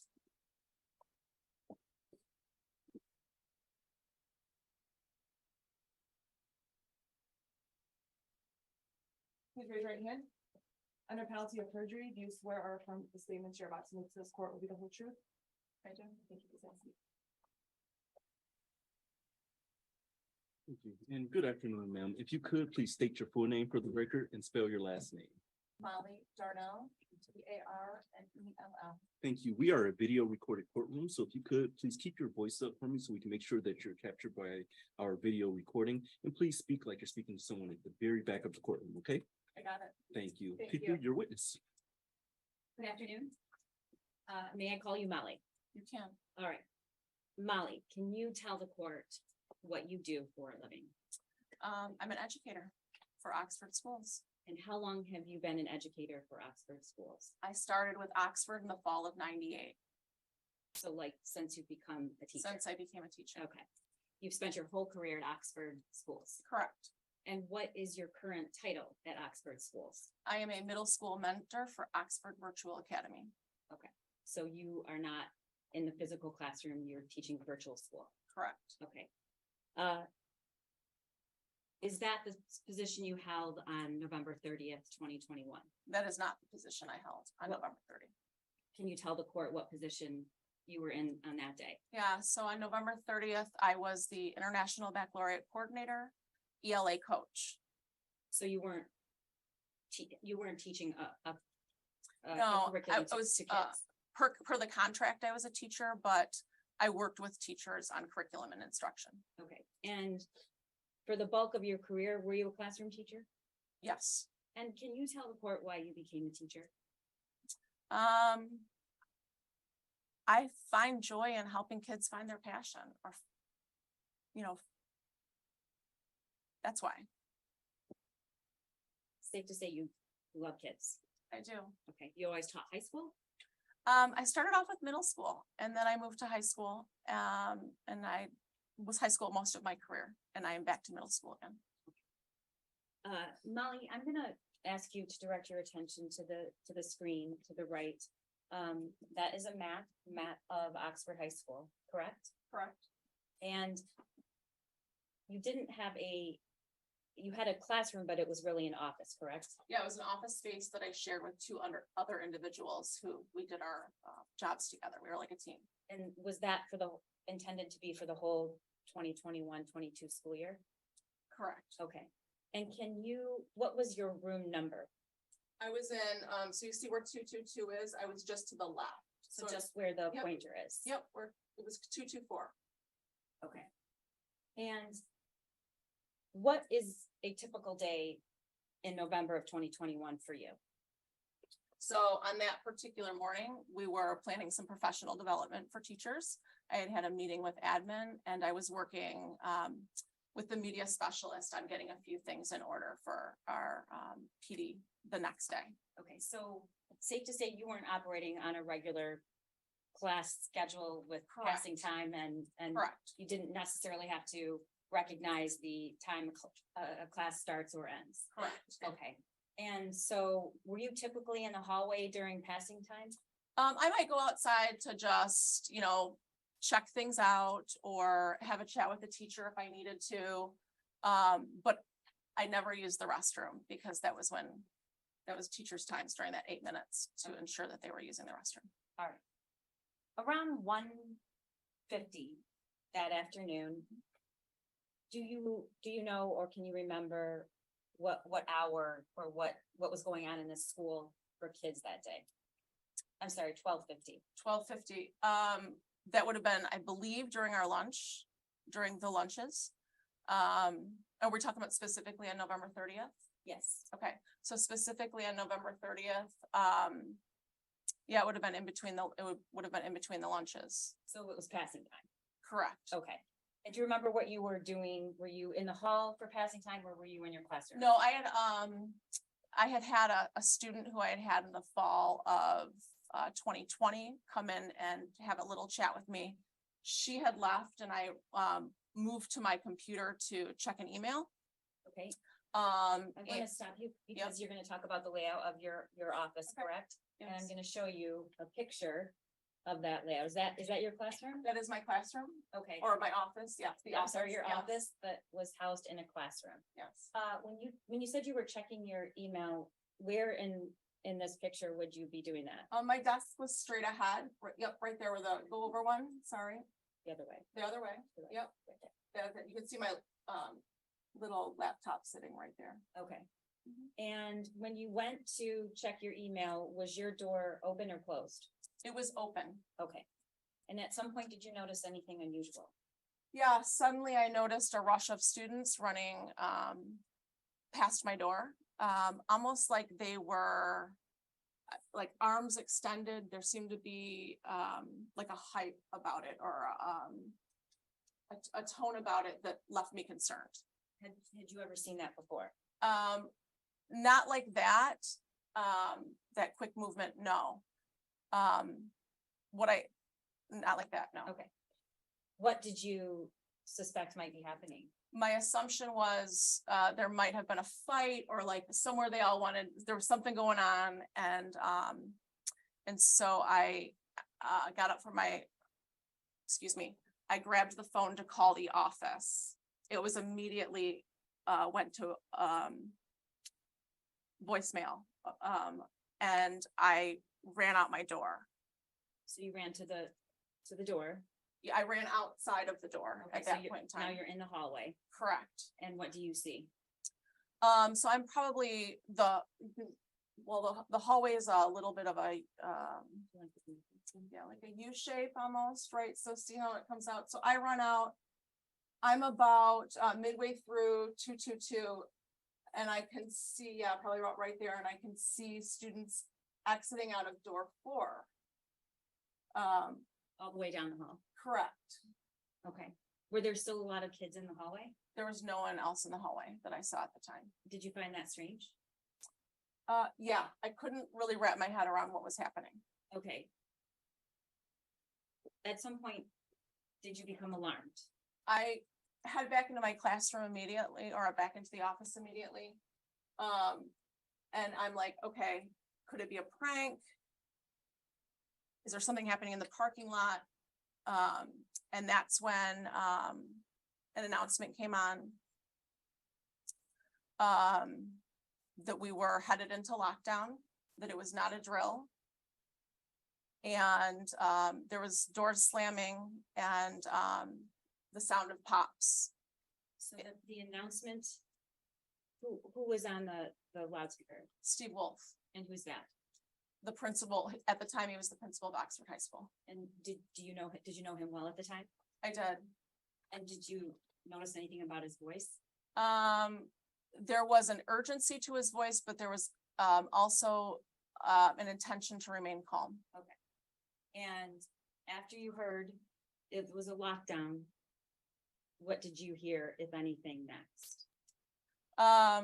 So the announcement, and the pops and the doors slamming were really close together. I get them a little bit confused in my head as to what happened first, second, or third. Okay, let's stop for a moment.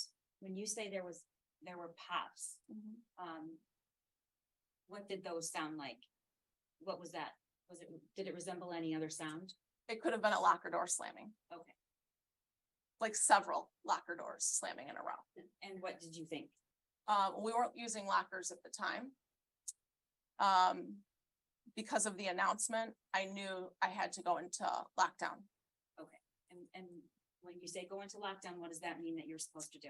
So my classroom or the office door was closed at that moment. So I ran over to grab the door and shut it. I knew I'd have to shut it and then I would have to put in the night lock which was a security barrier that's intended to allow, to kind of like, whether or not the door is locked, it also helps keep anyone else from getting in. It's just Okay. a second lock of a measure. So where is the night lock? And it's kept in the classrooms just for lockdowns, correct? Correct. Okay, where's the night lock located? So it was right over, yep, right over where, kind of like by that, yep, right in that area. And where is it kept?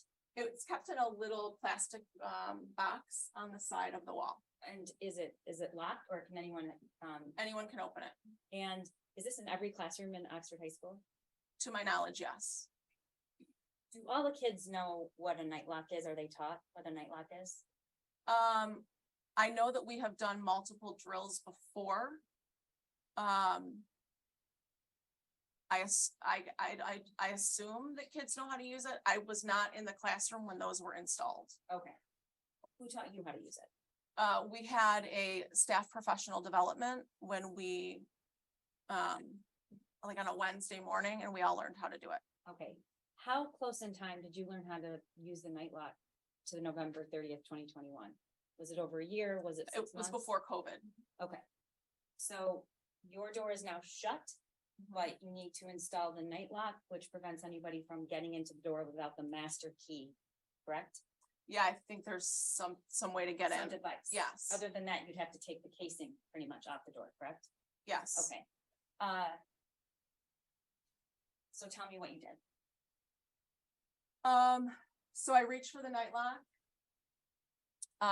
And the position that I held, I also had an office space at the middle school. Those doors open differently, and so you have to put the night lock in. There's 2 separate ways to put the night lock in. So I looked down at the night lock for a second to see what type it was. Could you hear anything during this time or was it quiet? It was quiet. Okay. That was when I noticed in my peripheral vision, some movement from up above, right? I'm looking down from up Because above. if you look at that picture, you're saying through that window. Yes, through that glass side right there, Is there one side that has glass or 2? just one side. Okay. So, I noticed some movement. And I look. Tell the court what you saw. I locked eyes with, someone dressed in baggy, oversized clothes. They were wearing, a mask. And, Was the clothing dark or light? dark clothing. Okay. Yep, dark clothing. Could you tell if it's male or female? At the time, I thought it was a male. Okay. Um, And what did you so, see? yep, so I've locked eyes and then I noticed some movement down below and I looked to see a gun raising up towards me. Were you looking at this person's eyes directly? Prior to looking at the gun, yes, I Okay. was looking directly at that And- person's eyes.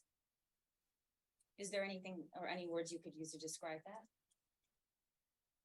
Or anything you remember about that? I remembered thinking in my head, no orange tip. Okay. I had heard previously that BB guns have an orange tip on them. So my thought was no orange tip. And that's when I jumped to the side, to my right, You're facing the door. and I jumped to the right. Did you recognize this person at all? I had never seen this person before. Okay. And why did you move to the right? I believed he was gonna shoot me. And did he shoot? He did. Okay. What did he do? You moved to the right and then did you hear a shot? I heard 3 very loud. They're physically loud, like I could feel them coming through that door. I like the power of it. But they were, it sounded almost like a pop, like a cap gun. Okay. When you moved to the right, did you just move aside or did you get down? I kind of jumped to the right and I felt my left shoulder move back. And it felt like someone had burned me with hot water. Okay. Did you stop to Um, see what that was, or? I looked at my shoulder. At that point, I noticed my cardigan that I was wearing was ripped. I looked behind and I noticed a bullet hole in the glass of the office, like leading out one of the windows. Okay, so if we can go back, Yeah. you moved to your right, so you're over. over here. Yep. Okay, and you're facing the classroom, correct?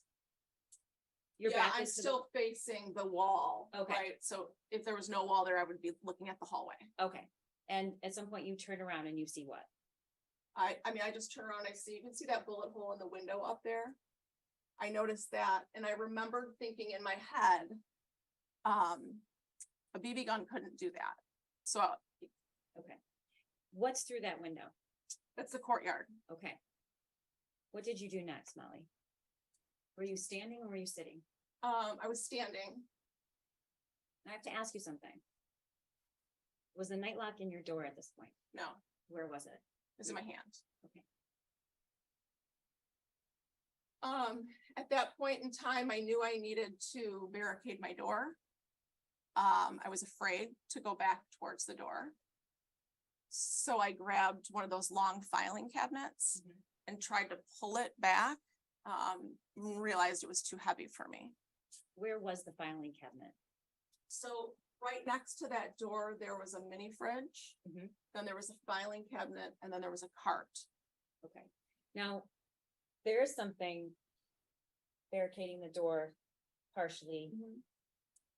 So. What is that and how did it get there? Yeah, so what happened was, after I realized I couldn't move that filing cabinet back. I got down on my hands and knees and I crawled back and I dropped the night lock in. And then I grabbed the rolling cabinet and I shoved it against the door and the wall, Okay. So you crawled over and then finally put the night the lock. night lock in. Okay. And what did you do after you put that in front of the door and you put the night lock in? At that point in time, I continued to move that filing cabinet out a little bit more so I could crawl behind it. My concern was that he would come back through that window and be able to see me. The courtyard. Correct. Okay. Now, were you using both of your arms to move these I things? was. Okay. Were you feeling any pain? I was not. Okay. Once you got behind the filing cabinet, which is not visible in this picture, correct? Correct. Okay. Were you crouching, sitting, standing? I was crouching down. At that point I had sent my husband a text message that just said, "I love you, active shooter." Okay. Did he respond? He did. What did he say, if you remember? He said, "Just get safe." What did you say? I didn't respond to Okay. that. That was about the time that I realized that I was bleeding. I could feel blood on my arm. And I knew we have a blood bag you can see on the wall. It's in red. Mhm. I knew I couldn't get back to the door. The wound is kind of back here on the back of my arm, so it was very difficult for me to see. So you saw blood, and is that when you realized you had been shot? I suppose, yes, I think I was still in disbelief that I had been shot. But what I knew was I was bleeding. So what did you do?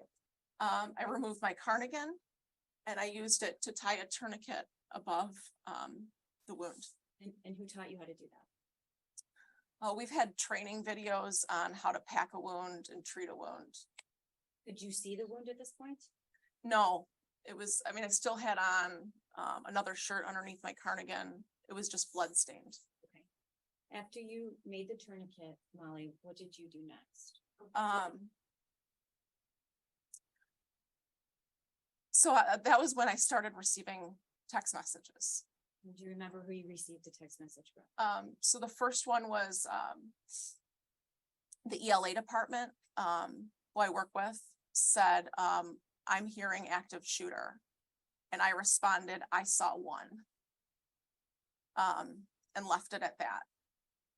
And then moments later, I received a text message from my daughter, And how old was your daughter at the time? 16. And where was she in high school somewhere else? She was at a high school in a neighboring district.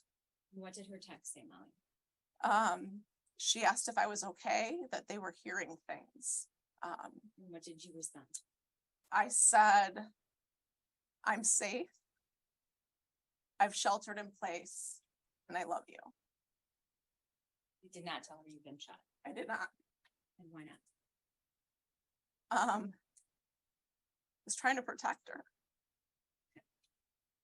Did you text anyone and tell them that you had been shot? I did not. Okay, Well, not yet. okay. What did you do after you sent that text to your daughter? I had a moment where I thought, do I need to contact my other daughter who lives out of state and You didn't do that, but tell the court why. I didn't do that because I thought she won't hear about this yet. She doesn't have to know about this yet. I thought, by not saying anything, I could keep her safe a little bit longer. And I know this is important to you, so that's what I'm gonna ask. You regret that, I do, okay? Tell the court why. because she found out anyway. She made the decision to contact my husband because she knew if she contacted me and he could hear the phone, then he would know where I was. The shooter. Correct. Okay. What did you do? At that point, I called my husband. So you actually made a call. I did. Okay, and at this point, did you know where this shooter was? Were you hearing anything? Did you have any idea what was going on? No, it was complete silence. Like I could not hear anything. It's complete silence. And what did you say to your husband? I called my husband. I told him I had been shot. He asked me if I had a tourniquet on and I said yes. And then I kept wanting to tell him what was happening, like what I was hearing and what I was thinking. And he kept begging me to stop talking. Why? He was just said, please, like, shh, I don't want him to hear you. Okay, so did you eventually hang up? We did, we felt like it was, the best thing to do. I would just want him to talk. So now you're not on the phone. I'm not on the You're phone. crouched behind the cabinet. Your arm is bleeding and Another announcement comes on. This time it was Pam Fine and she said we are still in lockdown. At that point, I received a text message from our media specialist that said, I didn't hear that clearly. And I said, we're still in lockdown, stay in lockdown. I am starting to uncontrollably shake at that point in time. And I hear something different in the hallway. I'm hearing footsteps. So before that though, Yep. had you told anyone else that you had been shot? only my husband knew. Okay. So you're hearing a different noise and you say it's footsteps. It's footsteps. I was waiting for a shift. I didn't believe that this was life-threatening. And so I was waiting for a shift to say, I've been injured, like once everything was taken care of. What do you mean when you say everything was taken care of? The shooter was taken into custody. And anyone who needed help, got help. You did need help. I didn't think that I needed help, no. Okay. At some point, you got out of that room. So, Do you know how long it was? 20 minutes, I would say. After the shift with the footsteps, I texted the teacher next door to me and said, I've been shot. She called 911 and there was another teacher in that room who texted our administration.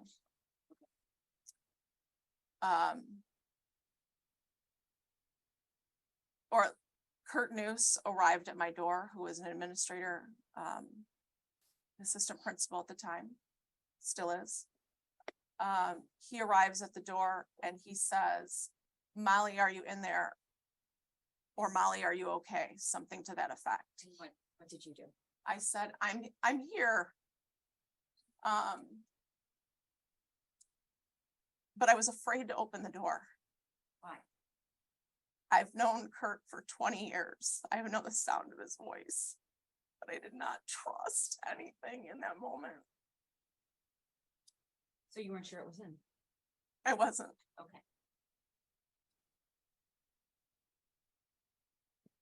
Within a few seconds or 10 seconds, 20 seconds, maybe. There were officers at my door. And I think that's when they asked, are you injured? And I said, yes. I said, do you want me to take out the night lock? And they said, yes. And then I said, do you want me to open the door? And they said, yes. Did they say what, that you were safe? Did they say that?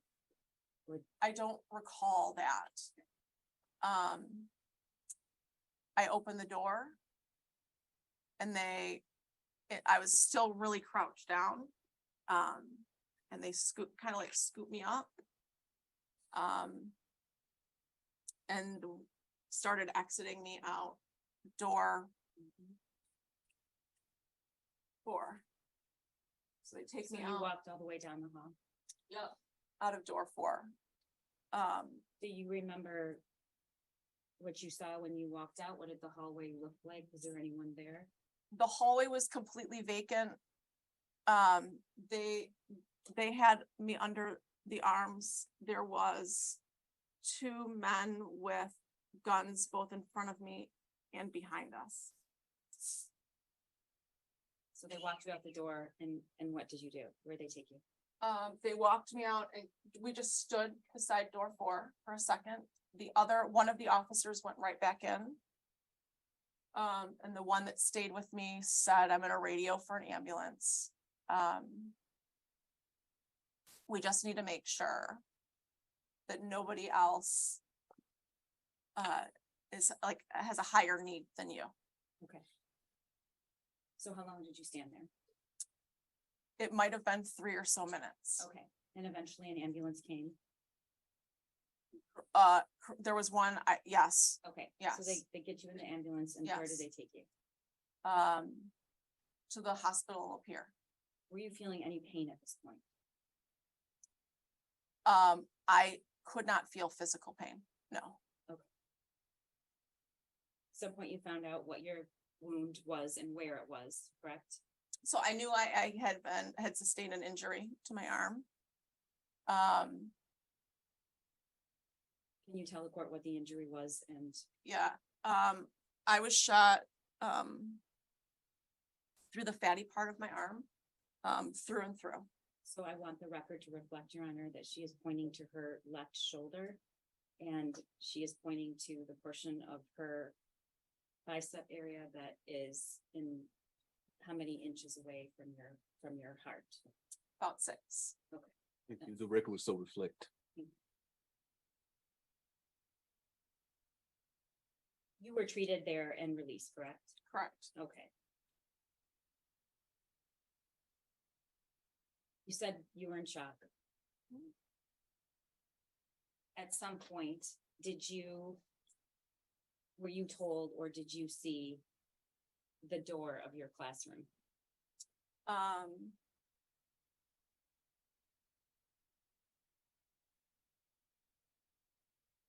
Last week, Okay. And when was that? Why did you see that picture or? I had met with you to talk about testimony, about testifying, and, that's when I saw the door. And when you look at that door, what do you think?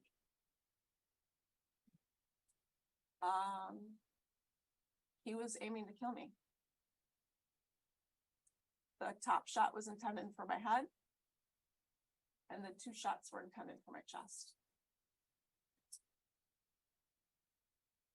What point did you realize how close that bullet came to your heart? Would have been weeks later, I realized, oh, it is right in line with my heart. Okay. It was like a sudden realization. It was definitely after the new year.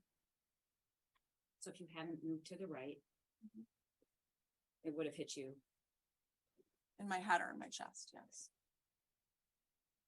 Molly, have you gone back to visit the school? I went back to visit my office, at the end of January. And why did you do that? It was my hope to go back to the high school. You wanted to go back to do the job that you were doing before? Correct. Okay. And you didn't end up doing that, did you? I did not. Okay, can you tell the court what that was like and why?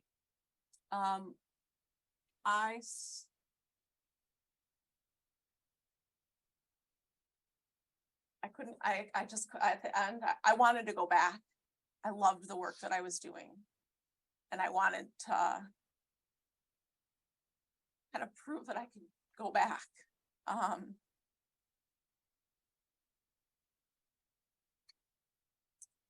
But it was just too hard to be there. It's like I couldn't access things that I knew when I was in that space.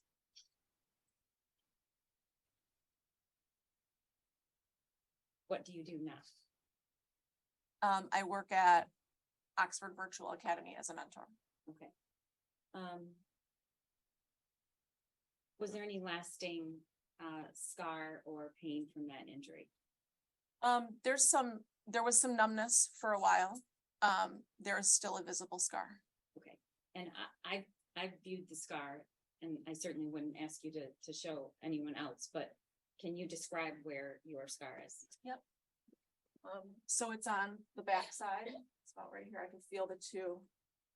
That's where the bullet entered and exited. There is a red. It's still red. In between where the bullet hole cauterized my arm.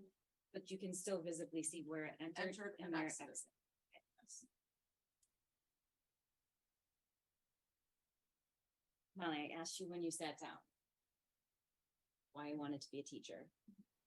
And you answered that you love teaching and you love kids. That's right. That is true. Is that still true today? That is still true today.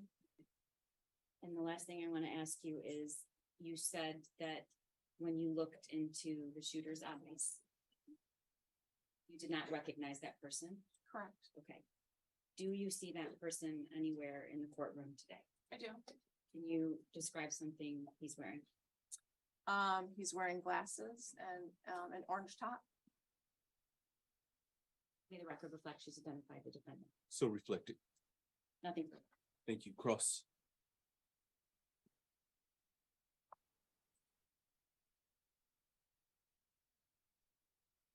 Mrs. Darnell, in order to become a teacher, you went to college, correct? I did. You had a major. I did. What was it? English. Which would make sense that you're part of the ELA program, correct? Correct. And did you teach English at the middle school? I did not. No. What did you teach at the middle school? When like years prior, when I first started teaching, Correct. it was one of the subjects that I taught. I worked at Crossroads for Youth, which was an adjudicated youth facility. And I had all middle school boys at the time. And so it would have been more specific, like a reading or a writing course. And in that position, you were still a teacher, correct? Correct. You weren't part of the counseling staff? I was not part of the counseling staff. As part of your education, do you have, or did you have any sort of classes in childhood development? I did have classes in, yeah, basic childhood development my sophomore year. Now, as a teacher, you're licensed as such to the state of Michigan, correct? I'm a licensed teacher through the state of Michigan. And that has some things to do with why you have some experience in first aid type classes. You're required to do that as a teacher, correct? I don't know if that's a requirement by the state of Michigan or if that's just something we're required to do, but it is part of something that we have to do. I mean, it's part of training that I've been given through professional development. And as a teacher, you're also something called a mandatory reporter, correct? Correct. Can you describe a little bit about what that means? Yeah, so if something's concerning, like a student says that she has been attacked, that is something that I would have to report. And who do you report that to? I would report that to oh my gosh, who do I report that to? I would probably go down to the office and say, who do I report this to? Maybe Child Protective Services? I don't believe it could be Child Protective Services, but I know I would go down to the office and ask, this is what happened and I need to report this. So you mentioned having children and your concern for them and your role to protect them, correct? Correct. And you would think that would be consistent with any parent, correct? I would think. So, from a perspective of a parent, if you saw a child struggling with mental health issues, would you get that child some sort of treatment or support or counseling? I would. And if that child reported delusions, hallucinations, hearing voices. Your Honor, this is a witness that testified about being shot and she's a victim. I don't know, I'm not sure where counsel's going, but she's not qualified as a child development expert. And I would ask that counsel refrain from asking these kinds of questions. Your response? Your Honor, this is a Miller hearing. There are Miller factors. One of those factors is the history, family history of Mr. Ethan Crumbley. I'm asking her from a parent perspective, not necessarily her personally, and even as a teacher, questions that get toward his family history, her knowledge of it, as well as the issues that should be raised in a Miller hearing. It may be a Miller hearing, but this is a victim of a crime. And if she wants to call somebody to talk about those things, they have witness lists and they're going to do that. But this witness is not and should not be subject to those questions. And she's not a lawyer and she doesn't know what the Miller factors are, unless there's some independent knowledge I don't know about. Thank you. Let's get to the point. You can ask her specifically if she's ever interviewed your client.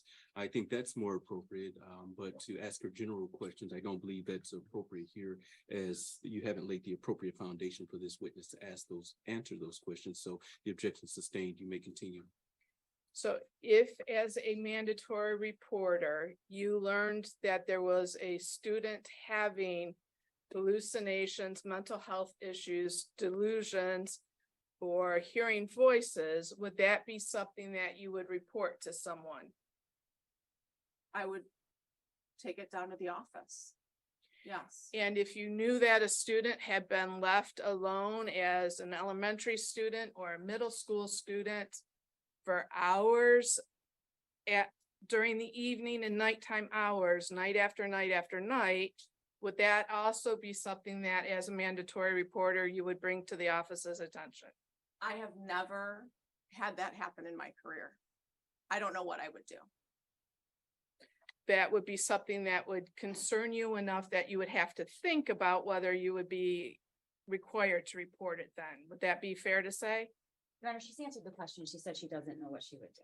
Thank you. Respectfully overruled. You may answer the question, ma'am. Can you repeat the question?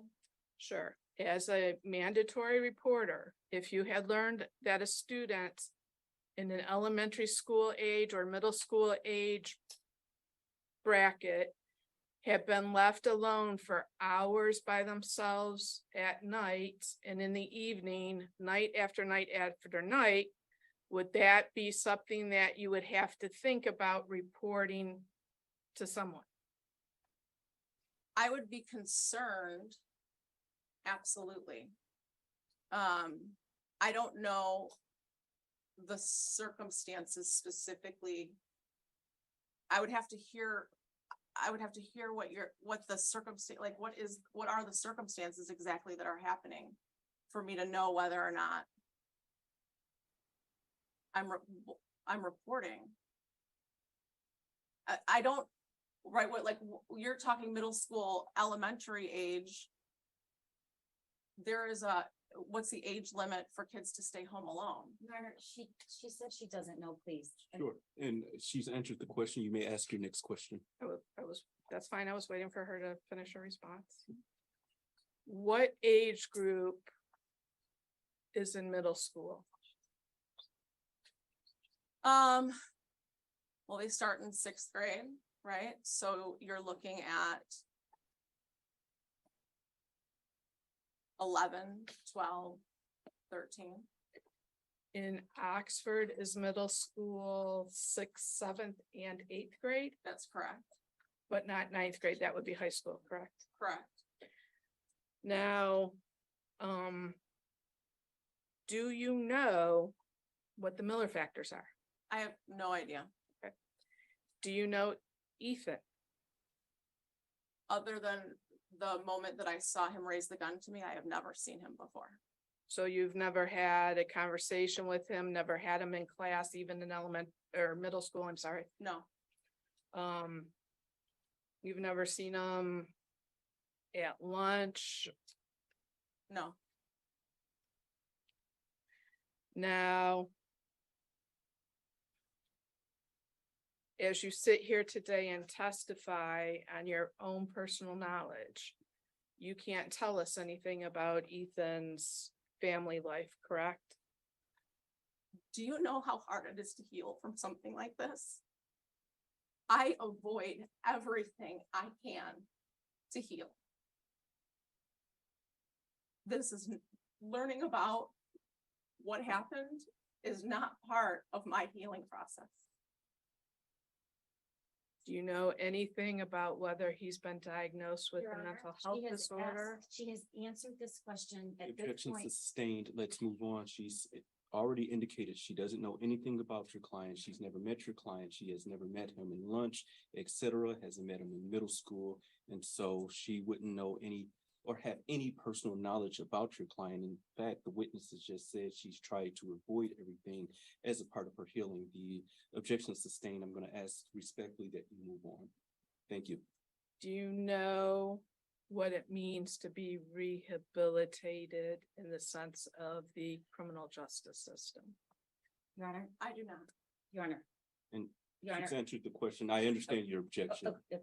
Yes. But for the record, it's bordering on harassment for the sake of harassment. This council knows full well, she has no idea, and she's also visibly shaken and asked her to say, I don't know anything about it and I don't want to.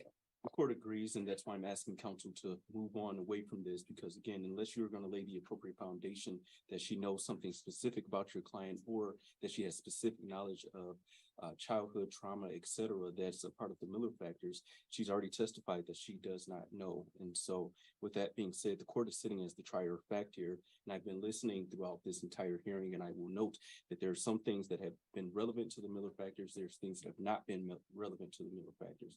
The court will place the appropriate weight on the evidence that supports the Miller factors. And so I've been listening very patiently, but again, this witness has testified that she doesn't know what the Miller factors are, and the court is, again, based upon her testimony, is going to conclude that she has no direct testimony as it relates to the Miller factors. And so again, council respectfully, please move on.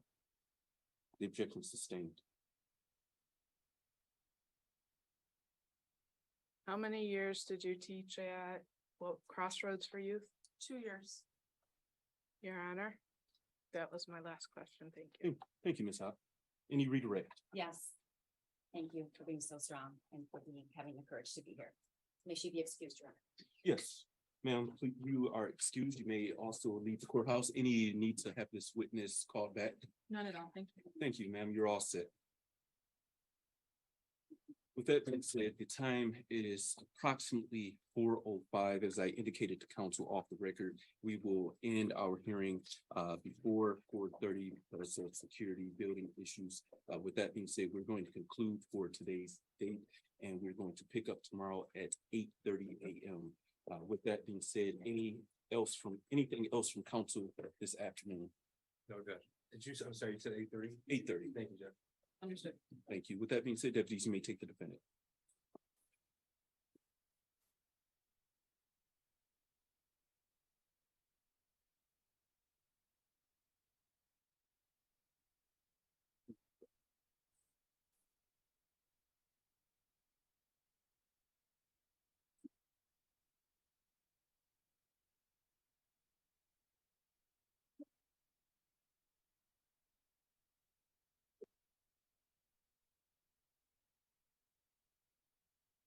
Thank you. With that being said, I'll see everyone at 8:30 a.m. The court stands in recess. Thank you. All right.